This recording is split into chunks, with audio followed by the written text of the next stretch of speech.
నమస్కారం. అల్పాహారం ఏంటనుకుంటున్నారా? వేడి వేడి చపాతీ అండి.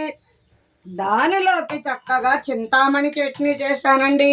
పిల్లల కోసం హార్లిక్స్ వేసి పాలు కలిపిస్తానండి. వేడి వేడి అన్నమండి. దానిలో కర్రీ ఏంటనుకుంటున్నారా? కోడిగుడ్లు జీడిపప్పు అండి. కోడిగుడ్లు జీడిపప్పు ఎందుకు వండింది అమ్మమ్మ అనుకుంటున్నారా? తాతయ్య గారికి నాకు చిట్టి రొయ్యలు కోడిగుడ్డు ఫ్రై చేశానండి. ఇలా అమ్మ చేసేదండి. ఇన్ని రోజులకి ఇలా నేను తయారు చేశానండి. ఈరోజు మా కృష్ణా జిల్లా అమ్మాయి అల్లుడు గారుల పెళ్లి రోజండి. వాళ్ళ నాన్నగారు చూడండి ఎన్ని రకాల స్వీట్స్ అరటిపళ్ళు తీసుకొచ్చారో. నిమ్మపండు పెట్టింది ఏంటి అమ్మమ్మ అనుకుంటున్నారా?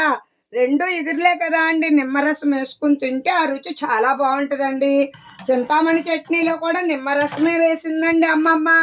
మీలో చిట్టుకుండ పెరగండి. మీలో ఎంతమంది నిమ్మరసం నిమ్మకాయ వాడతారో కామెంట్ చేయండి. ఈరోజు మరొక్కసారి చెప్తున్నాను, మా కృష్ణా జిల్లా అమ్మాయి అల్లుడు గారుల పెళ్లి రోజండి.